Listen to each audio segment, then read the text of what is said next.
This is my favorite Sunday of Advent because as much as I love John the Baptist, I think he has done enough to prepare the way of the Lord, and I, for one, am feeling ready for the Christmas story. Bring in Mary and an angel, cue some music. Only this is the year of Matthew, and he doesn't tell much of a Christmas story. Either he didn't know the story Luke knew, or he just didn't find it that meaningful. Matthew gives us no shepherds, no stable, no mangers, no glorias in excelsis Deo. It's as if he didn't care at all about helping us stage a Christmas pageant.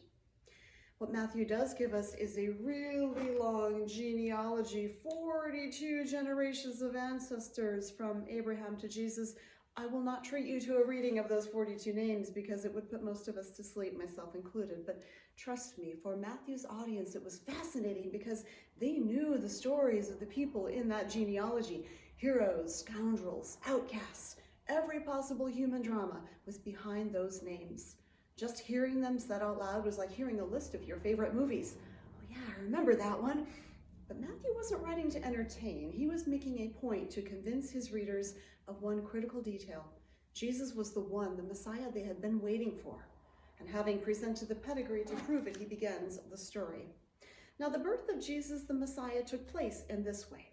When his mother Mary had been engaged to Joseph, but before they lived together, she was found to be with child from the Holy Spirit. Her husband Joseph, being a righteous man and unwilling to expose her to public disgrace, planned to dismiss her quietly. But just when he had resolved to do this, an angel of the Lord appeared to him in a dream and said, "Joseph, son of David, do not be afraid to take Mary as your wife, for the child conceived in her is from the Holy Spirit. She will bear a son, and you are to name him Jesus, for he will save his people from their sins." All this took place to fulfill what had been spoken by the Lord through the prophet. "Look, the virgin shall conceive and bear a son, and they shall name him Emmanuel," which means God is with us. When Joseph awoke from sleep, he did as the angel of the Lord commanded him. He took her as his wife, but had no marital relations with her until she had borne a son, and he named him Jesus. Admittedly, it's not as exciting as a story we know from Luke, but don't worry, we'll hear that on Christmas Eve. We always do. It's our excuse to sing all the good carols, which wouldn't make much sense if all we had was Matthew's stingy account of Jesus' birth. Matthew's story may seem small and overly simple, but good things come in small packages. And if you care to open this gift with me, I think you'll find there is much here to treasure. Shall we? First, it matters that Matthew prefaces the story with the genealogy. He's getting his audience to think of their history, to remember their ancestors, and then he starts dropping names. Matthew's main character is called Joseph. Now, there's a name that had gone down in ancient history. Remember the first Joseph? Matthew's audience did. Joseph was the dreamer, the guy whose brothers got fed up with his dreams and the fact that he was the favorite son and sold him into slavery. Now, he ended up rising high into the ranks of Egyptian leadership when, lo and behold, famine struck, and his rotten brothers came crawling to him to ask for food, which he had every right to withhold. They had sold him into slavery, and he nearly died. Only he didn't, and there he was with every reason in the world to send them home to die of starvation. No one would have blamed him, but he didn't. Instead, he gave them food and forgiveness and a home in his adopted country of Egypt. And they all prospered together because he had reconciled with them, restoring the broken relationship in their family. That's the Joseph everyone knew. And then Matthew gave the people a new Joseph from the same family tree, a great nephew of that great Uncle Joseph, who was gracious beyond expectation. Like the first Joseph, our new Joseph was wronged. His betrothed wife had turned up pregnant, and it wasn't his, and every law of the land decreed that he had the right to have her executed. Burned alive, death by stoning, pick one, but it would be painful in public, the punishment for her crime. No, he wasn't going to do that. He decided to quietly quit the engagement, which was fairly gracious. Mary would be disgraced, but not dead.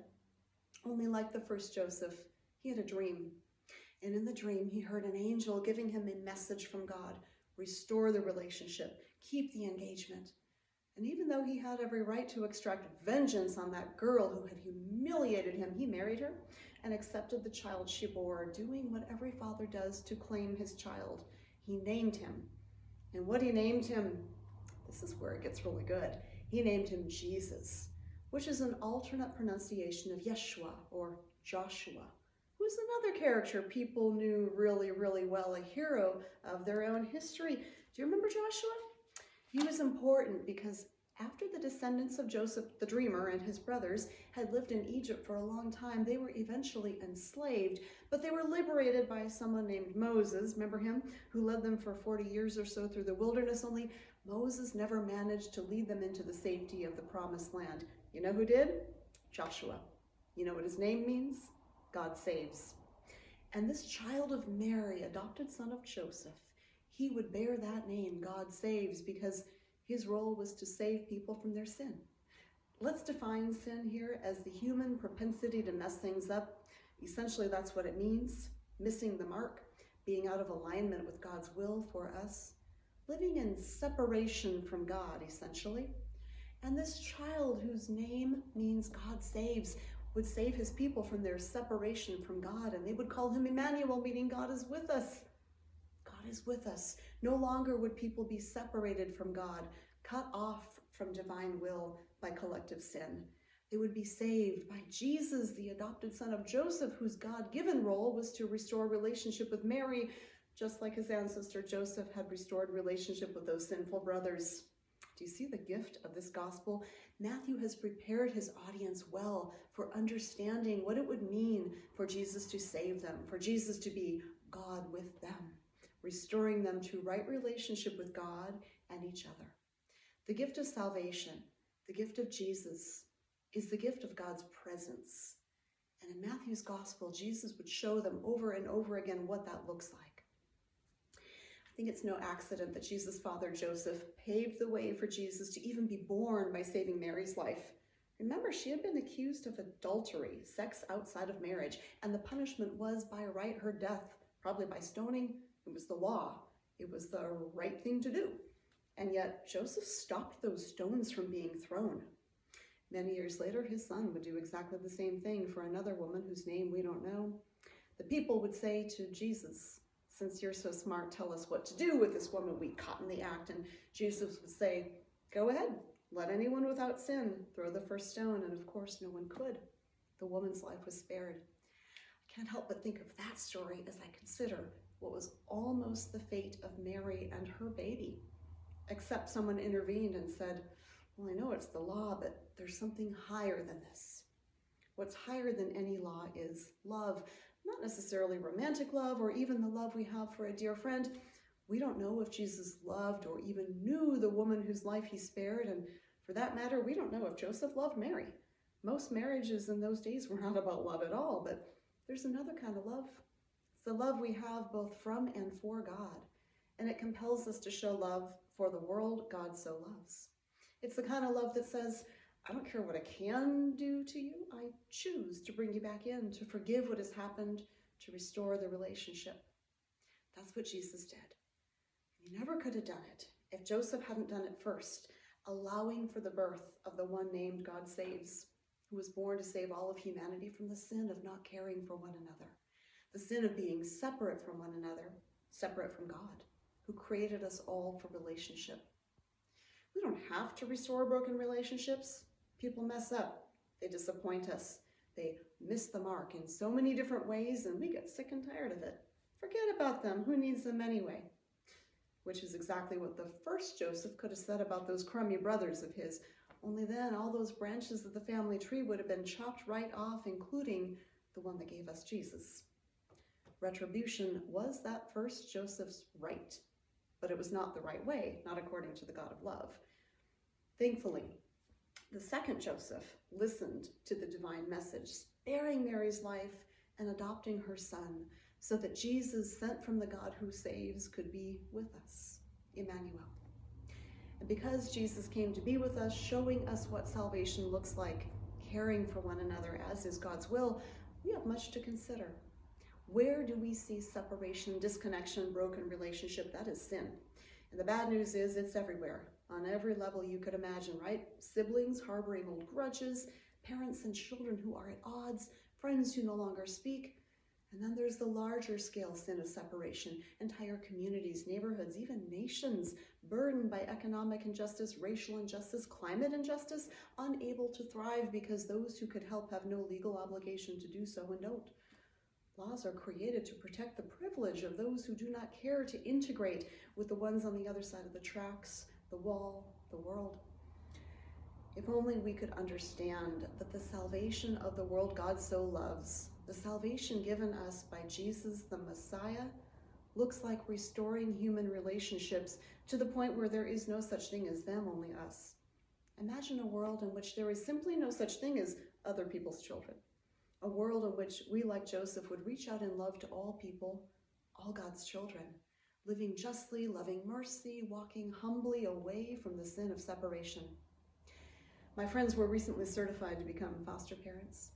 They provided a temporary placement for one child and were feeling the need for a break to recuperate personally and professionally. Fostering had taken a lot out of them, and they decided to wait until after Christmas before accepting a placement. That seemed like the right thing to do. Christmas is a busy time for them. Only the social worker called and said, "There's another child in need of an emergency placement. If your home isn't available, this child will either spend Christmas in a shelter or be transported over 100 miles away." And my friends, aware that they had the right to refuse any placement, thought about their reasons for declining a placement before Christmas. They had so much work to do, it wasn't a convenient time, and yet, what is Christmas about anyway? A child brought into the lives of people who were not prepared for his arrival, who found everything about him highly inconvenient, and who said, against all common sense, "Yes, we'll take him. We'll claim him. He will belong to us, and we will call him Jesus," meaning God saves, because through him we shall know salvation. If Christmas is indeed about the Christ child, and if we want to keep that spirit of Christ in Christmas, then we must consider how we can be the Christ in Christmas. What can that look like for you? What relationships need to be restored? Who on earth needs your help? Let us listen for the divine whisper and be guided by love. Love came down at Christmas. Love, a lovely love, divine love, was born at Christmas. Star and angel gave the sign. Love shall be your token. Love be yours and love be mine. Love to God and neighbor. Love for plea and gift and sign. Love will lead us.